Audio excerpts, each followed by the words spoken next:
Hi, everyone. Welcome to the Lighthouse Sessions. I'm excited. I have my new friend Jordan Solender with me. Jordan, welcome to the show.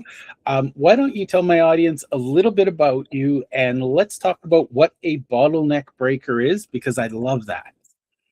Absolutely. Well, first off, thanks for having me. It is a pleasure to be here. So, Jordan Solender, I'm based right outside of Washington, D.C. And a bottleneck breaker is someone who removes themselves from the middle of everything. And in most businesses, what we see is that the founder is the constraint.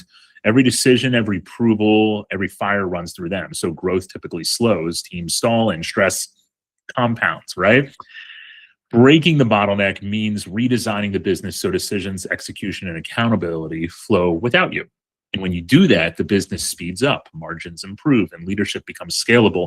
That's the difference between running a company and being trapped inside one. And most people, I'm sure you've heard it over and over again, they say working on the business and not in the business. Yeah. That's what I'm talking about. I love it. And we're going to come into this a lot because I think a lot of people, I offend them when I say you don't own a business, you own your job, because it's like they're the conductor in charge of the freight yard and no trains move unless they're there. That's a problem. So you've been in business a couple of years. Let's talk about your first business. I want to know what that was, and then I promise we'll get into today's stuff. But I'm curious what a 13-year-old was doing as a business, because I got two teenagers that are slacking now. Well, being entrepreneurial from a really young age was something that was definitely bred into me. I am a second or third generation entrepreneur. My grandfather had a dental practice on my dad's side, and then my dad was in college, pre-med, and dropped out during the Domino's pizza boom to own, 10, 20 Domino's pizza franchises. So I saw all this growing up. I mean, I was making pizzas with my buddies at like 6 years old in Domino's pizza franchises. So I'm not a stranger to hard work and the grind. And as soon as I was able, watching my dad go through these things, our fathers, really influence us, and I started a snowblower business, and that was out of, he bought the snowblower, but I was running around the neighborhood shoveling, in the winter for $20 a driveway. And some of these driveways are freaking huge, man, especially when we had big dropping snowstorms. So it was a problem that I saw needed to be solved. And that's what entrepreneurs ultimately, I think, are all looking for. We see problems, we solve them. And most entrepreneurs become entrepreneurs and start businesses to solve a problem, and they never really wanted to be a business owner, but now here they are, the best person with the best solution to solve that problem, and they're entrepreneurs now. So I saw it, I realized I could do it better, I could help people, I could provide value. So anytime there was a downpour of snow, I got the snowblower, I walked up and down the street doing as many as I can for $20 a driveway, which was highway robbery back then, even. And that was really the first business. I love it. I was probably about that age, maybe 12 or 13. I had a paper route, and I realized I was tripping on people's snowbound driveways. So I offered to shovel, and I wasn't as smart as you because I was charging $5. So, but they were happy to pay, and I was walking anyways. So. Yeah, inflation. Paper bag on one side and shovel in the other hand. Yep. I like the apartment buildings because I never had to shovel. But anyways, just walk up and down the hallways with the paper bag. Yeah, that was my dense revenue. I love that. So how did you become? You do a lot now with helping people and helping break bottlenecks. Where do you get the confidence to do that? And I know you've got the background for it, but I want you to share that with our audience. I'm impressed. You've done multiple exits. What did you learn from that, and how does that apply today? That's a great question. So there's almost three questions there. What did you learn? How do you apply to it today? And what gave me the confidence to do it? So on the confidence side, it's just like anything in life. I really think it's just about repetitions, right? You do enough repetitions and you create enough volume you can become an expert at anything. I say to my employees, I say this to my little sister all the time, actually, that obsession beats talent every time. It's about getting the reps in, right? The confidence didn't come from theory. It came from doing it the hard way over and over and over again. I built businesses where I was the bottleneck. I felt the pressure. I made a lot of mistakes and I paid for them. But then I fixed them. And I think the difference between somebody who is eventually going to go from operator to owner is somebody that will take accountability in what went wrong. And exits teach you really fast that buyers don't pay for hustle. They pay for systems. They pay for clean operations and teams that run without you, the founder. The experience shaped everything I do now. I'm not giving advice from a playbook. I'm helping people avoid the same painful lessons that I had to learn by living enough through them. Well, I think that's the fascinating thing about entrepreneurs is they experience a pain and go, this sucks, I'm going to fix it. And then they look at it and go, wait a minute, I bet somebody else feels this way. Yeah, absolutely. I mean, like I mentioned earlier, it's all about solving a problem and providing value. And pain is usually the signal. Entrepreneurs don't just complain about it, they reverse engineer it. And I think that's what makes the mindset of an entrepreneur differently. We work backwards from the result of that pain. Most good businesses start with someone saying, this is broken, and then they start building the fix for themselves first. And once they solve it once, you realize it's not unique, it's systemic. And that's how real value gets created, fixing problems and not chasing ideas. People are experiencing it in their own businesses on a daily basis. I love that. And it's funny, my background started on the farm because Dad would buy something from the farm equipment dealer and it would almost do what he wanted it to, not quite. Next thing you know, brand new piece of equipment, the welder and the cutting torch are out, and we'd modify. And I just grew up, that's what you do. Something's broke, you figure out how to fix it. Exactly. So how did you make the pivot? So I know you've done a few businesses. How did you get into IT Select, and what are you focusing on today? So IT Select is actually my second IT procurement firm. The first one I did an exit in 2023 with, but IT Select was actually born out of seeing a broken buying process, right? Reverse engineering the buying process. We talk about reverse engineering problems.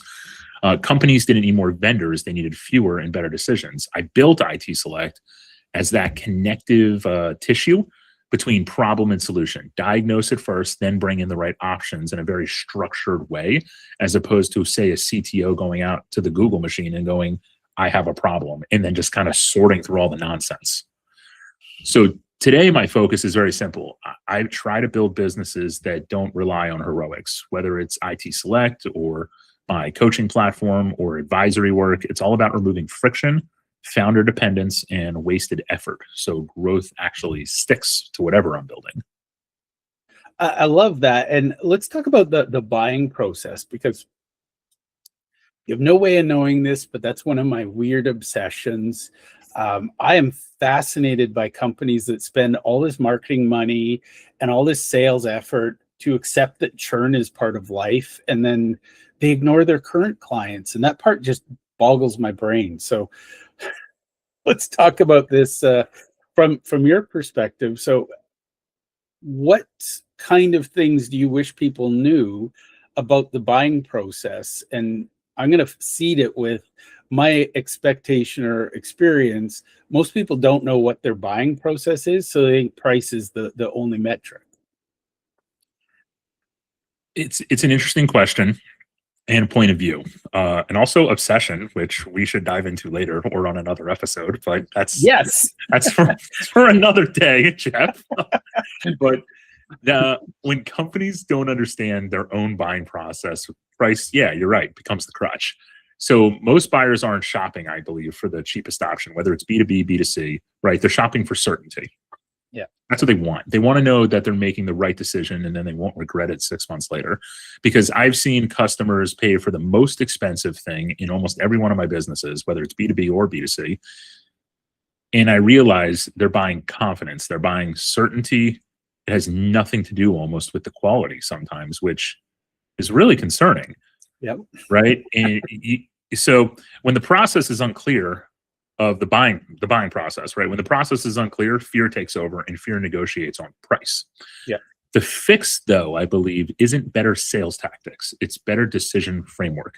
Very clear criteria, very clear trade-offs in a structured path from problem to solution. We talk about that connective tissue, right? Connecting different things in the process, problem to solution.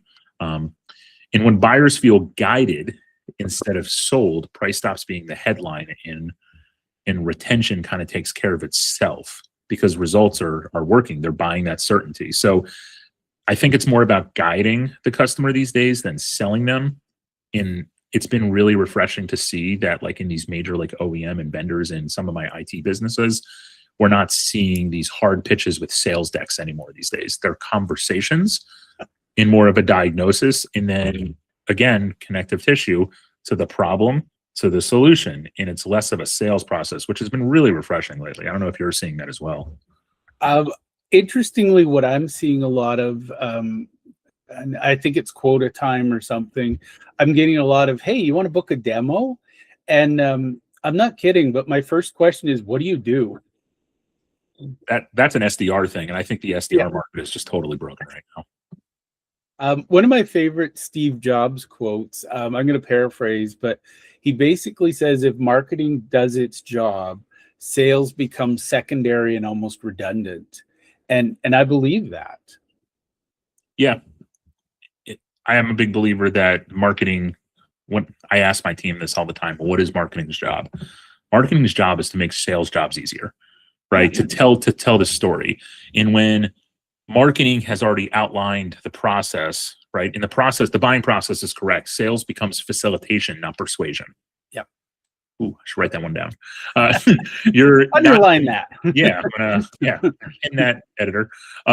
You're not convincing somebody anymore. You're helping them decide. So we talk about a buying journey. We talk about guiding on sales calls. I'm going to keep going back to that theme and buying process because I hate calling it buying process these days. Even it's a guiding process. There's so much content and information out there between Instagram, TikTok, YouTube, whatever it is, that if a customer is looking for something, they're going to be looking on content first, and that is what's helping them decide. You are just guiding them, just like the content is guiding them. That's when trust goes up. Sales cycles shorten and relationships actually last because they've done and consumed so much content on their buyer journey with you that it's not a sales process anymore, which is nice. And that's kind of what you want. You see this with a few major brands right now. Gong.io is doing this really well for recorded sales interviews. Zoom Info is doing this really well. There's a lot of great brands that are in the advertising space that I don't feel like are sales or software SaaS companies. I feel like they're advertising companies because the content is so good.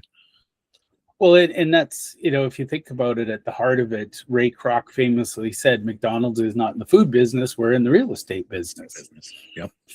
He just needed a reason to own every corner. So, yep. But it's, so you and I are going to have another conversation because I have this obsession and I hesitate to use the word because the feedback I get is that I should get therapy. But, the reality is, I don't want to do something I'm not obsessed with. And my belief is almost all of my customer service problems happen and can be prevented by good onboarding. And if I'm good at sales and marketing, I can make that one seamless transition. Because a lot of companies, you go through the marketing funnel and then there's a weird pause and you're going, hello. And then sales kicks in and you go through the sales process, you sign the deal, and then you're like, where do I go? And so I try to make that whole journey a single united path for the customer. I think there's two parts to making that super successful, though. I think it's connecting there's that theme again, connective tissue. I think it's connecting your sales funnel in the buyer's journey that you're guiding them through. Remember, because it's not sales anymore, it's persuasion at this point. You're just shepherding them through to onboarding and delivery. to make that a very nice process. And that's actually something I focus on a lot in my coaching platform. One of the main questions I ask when I'm trying to figure out if somebody's the right fit for me is, if I gave you 50 customers right now, the perfect ICP, the perfect size, 50 good deals, what breaks first? And most customers don't start after the sale. They start in the gap between expectations and reality when onboarding happens, and that gap either closes or explodes, right? How is the onboarding period going? So when sales, onboarding, and delivery aren't a continuous system and it's automated, with personalizations, right? When we say automated nowadays, everybody's just like, oh, it's unpersonalized, it's not going to be good. Remove your ego, please. Like you boomer, like it's right. Like it can still be personalized. And when sales, onboarding, and delivery aren't a continuous system, customers feel abandoned right out of the gate. Trust drops. I'm sure you've had 10, 20 experiences, if you're really obsessed with the buyer's journey, right? Where you get something, you're really excited about it. You know it's going to solve the problem. You've seen the demo. You've watched the proof stack on their YouTube channel of it working. And then the ball gets dropped in onboarding, and you're waiting for somebody for 3 or 4 days from customer success to help you install this thing or whatever it is, the widget, right? And the companies that win design and the entire journey as one experience, that came out wrong. The companies that win, right, design the entire journey as one experience. That's what I'm going to say. The same language, the same promises, the same outcomes, but it's one journey. It's a continuous flow. It's not let me hand you off, or now there's a delay. Those are the ones that are just slam dunking every time. Their retention is through the roof. And when that handoff is seamless, churn drops, expansion gets easier, and customer service becomes proactive instead of reactive. So people are getting what they need really fast, and it feels personalized. I love that. And I think now with AI, we've got the tools.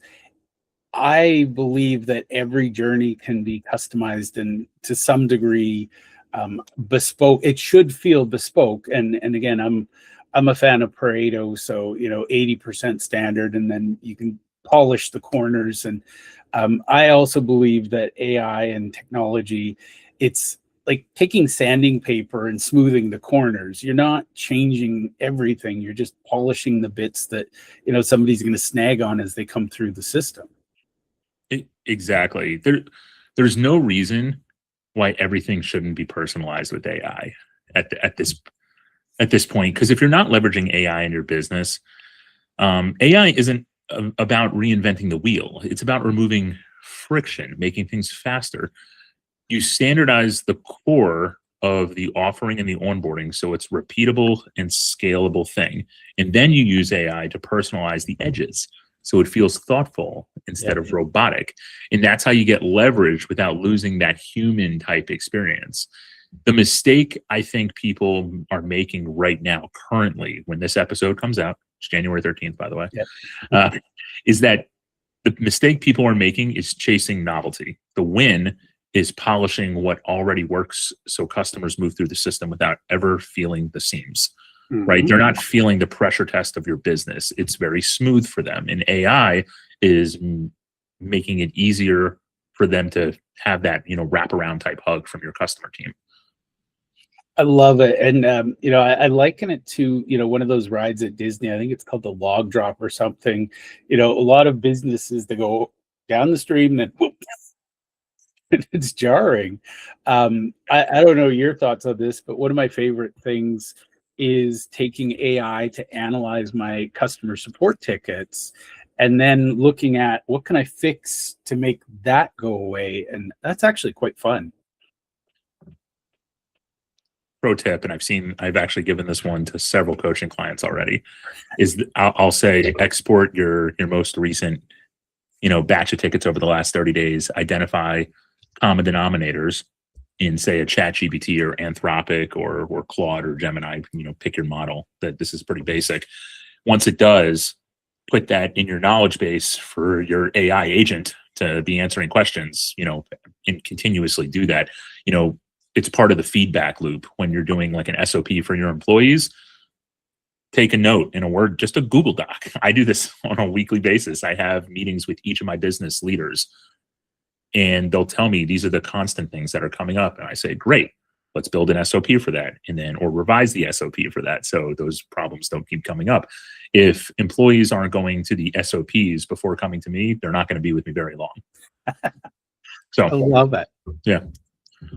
So let's talk about, you mentioned when somebody comes to work with you. I am about connecting great people.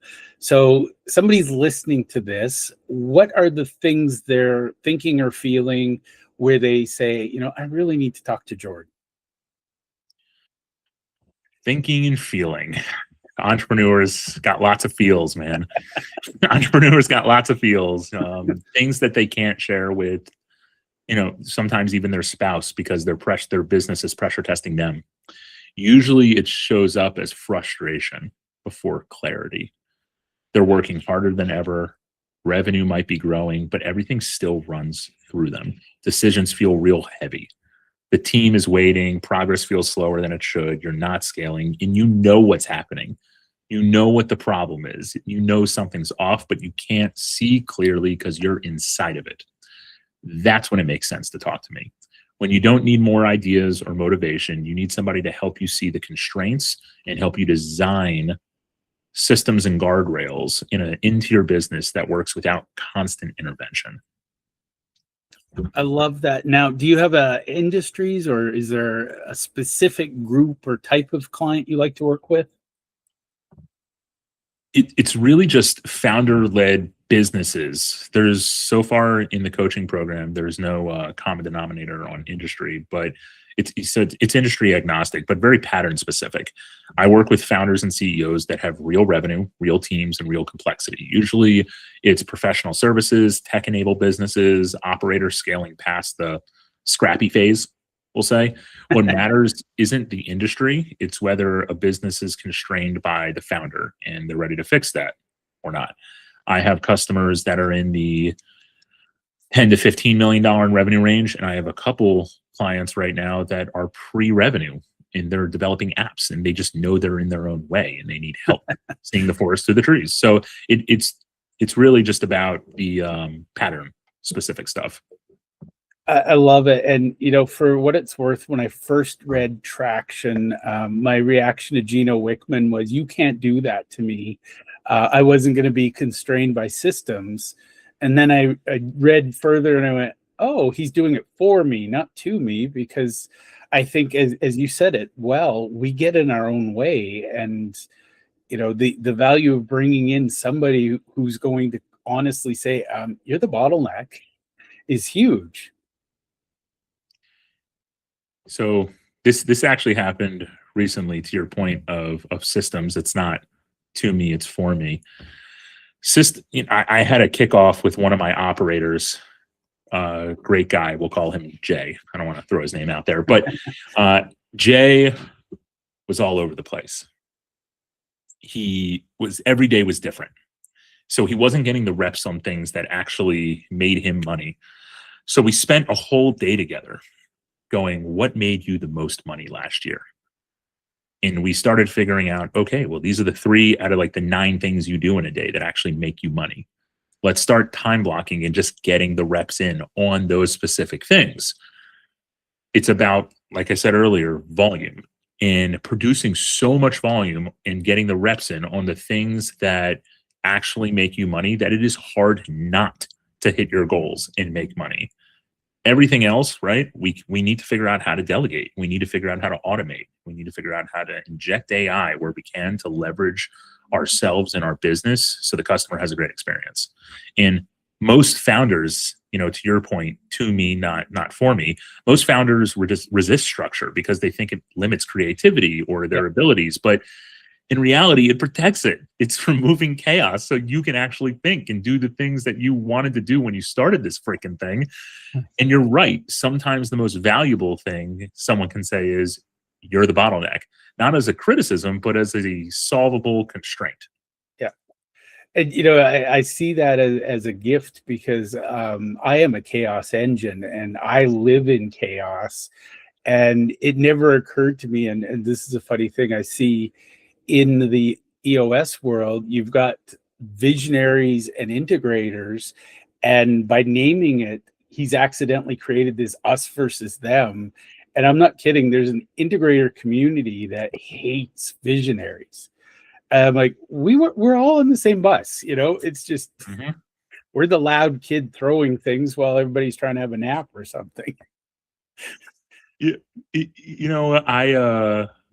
I recently realized I was kind of in both camps after going through an EOS thing. And, that's such a good way to put it, two camps. But visionaries aren't the problem. Uncontained vision is the problem. Chaos, I think, creates the breakthroughs. Because, again, we're looking to solve problems. Chaos creates those breakthroughs. Structure turns into breakthroughs. Structure turns those breakthroughs into value. You need both.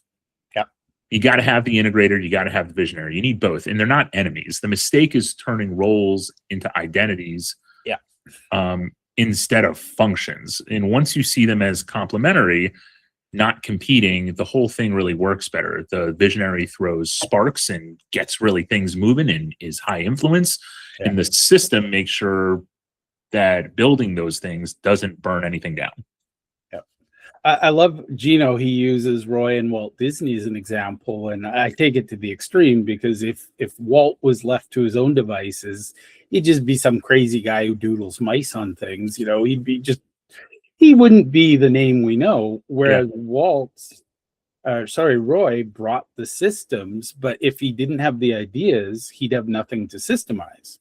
It's a very Woz and Jobs situation, right? And that's, I love, by the way, one of my new fascinations is I'm finding a lot of visionary founders tend to have ADHD of some sort, whether they know it or not. They work really well with a co-founder who has autism. Yep. So that is interesting.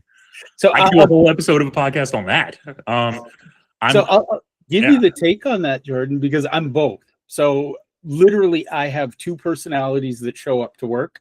I never control which one is in, but the ADHD, it's like, I want to play, I want to explore. What about this? What about that? And the autistic is shut up. Let me get this done. And so they make good partners if there's a buffer between them so that the autistic person can finish the work. That's so interesting. So I think you're spot on that it makes it. I'm getting an echo now.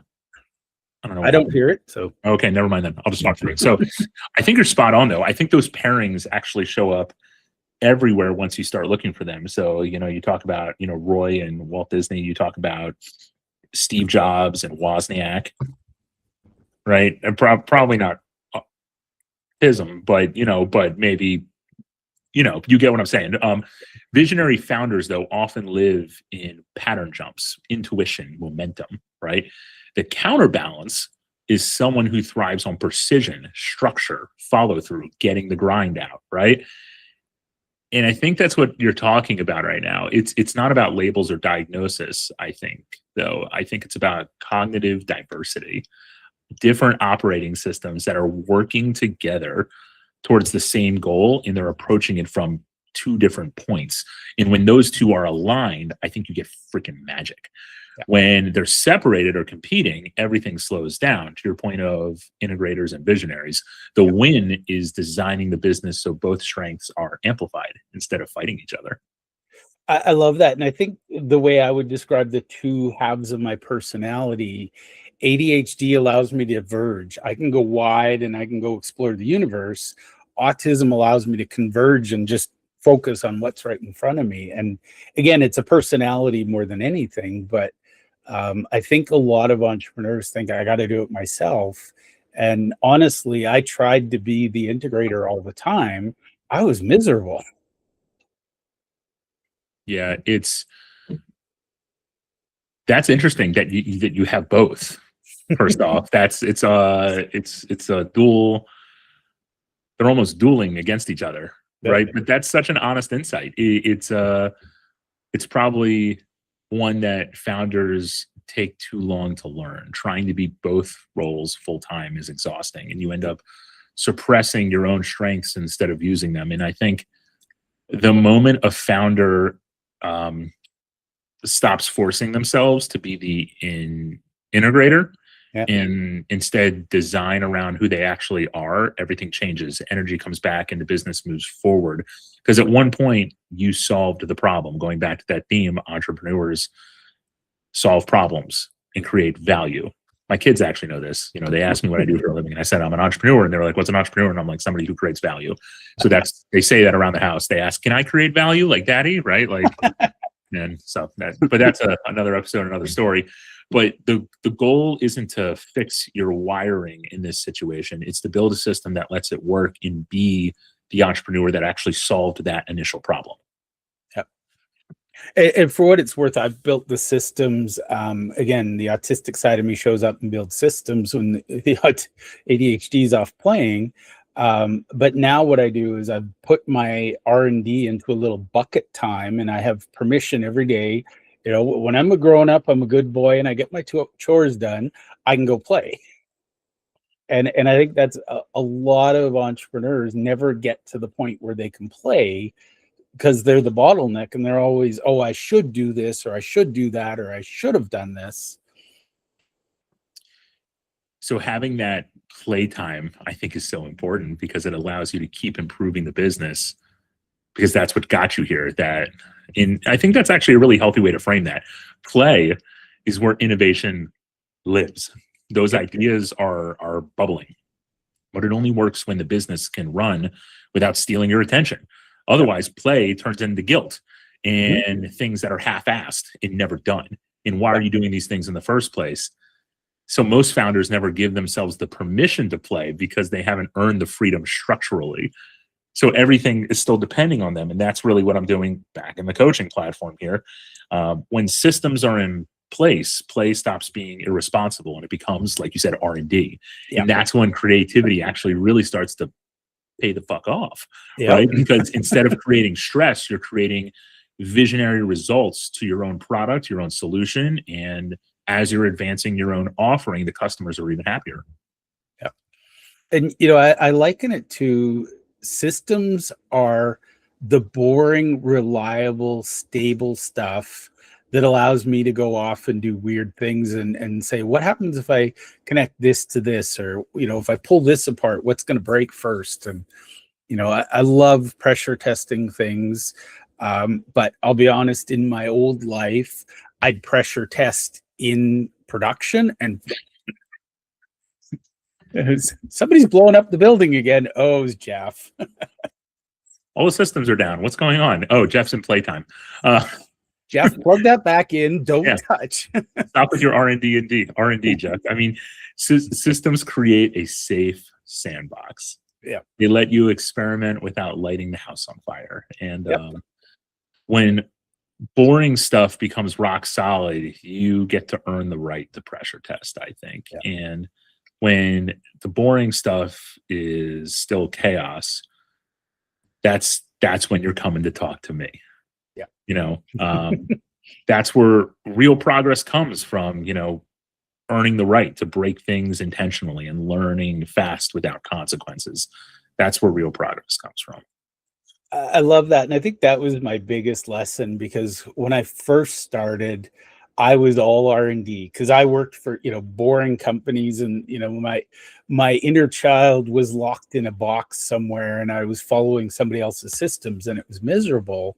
So my first year, it was R&D all day long. And one day my wife comes home and says, enough R&D. Are you going to do something? And I'm like, I'm doing something. It's R&D. And she's like, no. Go make a living. Yeah, we need to sell something now. We got to build this business out. Are you still doing that whole business thing, right? You know, that's when your spouse is like, "Are we just having fun here?" I mean, that's all day, exactly. That's a real founder moment, right, with the spouse. I think you know, going to your, you know, doing too much R&D before really proving out the model, though, is most entrepreneurs swing really hard in one direction when they first have an idea, really hard, and total freedom, total experimentation, zero constraint. And it feels really good. until reality taps you on the shoulder and says, or your spouse, and Usually says, the spouse. yeah, usually your spouse, and says, cool, but can we pay this mortgage? Yeah. And that's when the lesson really lands, because R&D without any sort of delivery is just expensive curiosity. You got to stop effing around, man. Yep. The balance is what you described earlier, though, earning the right to play by building something that sells, delivers, sustains, right? Helps your customer, provides value. Then R&D becomes fuel and not avoidance. And that R&D, in my mind, is like motivation. Like, I want to get to the R&D because that's freaking fun, man. I love getting on the whiteboard and trying to figure out, like, how do I break this? How do I make this better? What's that going to be like? Is this a unique thing for us now? And a lot of founders don't fail because they lack ideas. They fail because they never installed the boring part that lets the ideas survive. Yep, exactly. And it's funny because I have a rule, and I see it as my reward. If I'm a big boy and I get all my work done and I achieve my goals from Monday to Thursday, Friday is playtime. If I don't meet my goals, Friday's a work day. Yep. So exactly, earning that right. And part of that, believe it or not, and you might appreciate this, it was creating the systems to understand what it looked like to say my work was done, because being an entrepreneur, it's almost infinite. But I have certain goals every day, every week, and once I meet those goals, I force myself to stop working and I allow myself to play. So I do something very similar with a few of my businesses. So in any business, I don't pull myself out of any function until I know what good looks like. And I think it's a powerful frame that I've taught some of my clients, right? Like, to define what good looks like. And like you mentioned, entrepreneurial work is infinite, but progress isn't. If you don't define done and good and what the gold image is, then the work is going to consume everything. So if you try to hire a salesperson, but you've never sold your own product, and that salesperson you're trying to train doesn't understand what the gold image of sales looks like or the buyer journey looks like, it's going to fail. And at that point, you have not earned your R&D. So by setting very clear goals and stopping when they're met, you're training the business to respect your boundaries instead of exploiting your own ambition. That's not laziness, though. That's leadership. That's making sure your team feels empowered and has what they need to succeed. Well, and for what it's worth, I used to wear busy like that big badge of honor, and burnout was just part of my week, and you accepted it. But now, and I would encourage people to check you out and learn what you do, because a coach will kick you in the butt when you need it, and will say, "Really, Jeff? Did you earn playtime this week?" Yeah. It's something I say to my sister all the time. I'm sure you've heard it. Is and for context, my little sister wants to start a business. She just doesn't know what yet. And she goes, "I'm so busy doing this. I'm so busy doing that." And I'm like, busy doesn't equal productive. Yeah, it's not the same. Busy isn't a badge, right? It's usually a warning sign, as I'm sure you can attest to, right? Burnout isn't proof you're committed. I hear entrepreneurs saying, "Oh, I'm so burnt down," and I'm just like, cool, show me your business. If you think that burnout is a badge, right, then show me your business. Show me the proof that the system is working if you're burned out. And I don't think a good coach, because I've had coaches myself before I started to do this, a good coach doesn't cheerlead. They call you out. Yeah. They force this honesty around you, and we try to use that to have impact in what you're doing. And they don't let you reward yourself for motion instead of results, right? Busy versus productivity again. That accountability is what turns ambition into something sustainable instead of something self-destructive, making sure they earn their R&D.